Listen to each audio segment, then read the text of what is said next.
ఇప్పుడే రాజుగారు పార్టీ గురించి, పార్టీ యొక్క విధానాల గురించి, ఎలా కష్టపడితే పైకి తీసుకొస్తారని మొత్తం కూడా వివరంగా చెప్పారు.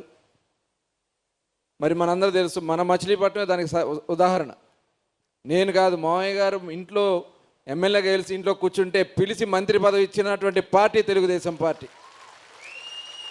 అలాగే మరి నారాయణ గారు దాదాపు నాకు తెలిసి 30-40 సంవత్సరాలు కాంగ్రెస్ పార్టీలో కష్టపడి పనిచేసిన, గుర్తింపు, పోటీ చేయడానికి ఇబ్బందులు వస్తే 3 సార్లు ఎంపీ టికెట్ ఇచ్చి 2 సార్లు గెలిపించినటువంటి పార్టీ తెలుగుదేశం పార్టీ. మరి ఇటువంటి పార్టీలో మనం అందరం ఉన్నాం. ఇవాళ మనం కష్టకాలంలో 5 సంవత్సరాలు ఎన్ని ఇబ్బందులు పడ్డామో చూసాం.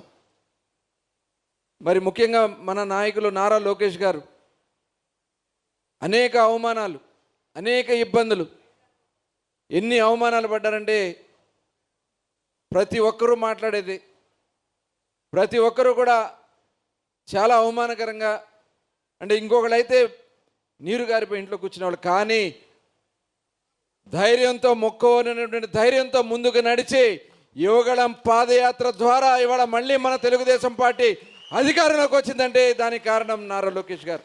అలాగే తండ్రిని అరెస్ట్ చేస్తే చంద్రబాబు నాయుడు గారిని, నిజంగా ఎటువంటి మచ్చలేనటువంటి వ్యక్తి చంద్రబాబు నాయుడు గారు, అటువంటి వ్యక్తి మీద అరెస్ట్ చేసి జైల్లో పెట్టినప్పుడు వారు చేసినటువంటి ప్రయత్నాన్ని మనం ఈ సందర్భంగా గుర్తుంచుకోవాలి.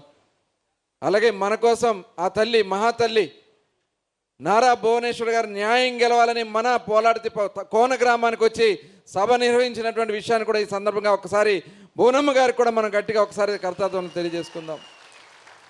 ఇవన్నీ కూడా మన గెలుపులో మీరు చేసినటువంటి కృషి, ఎంత కష్టపడ్డారో నాకు తెలుసు.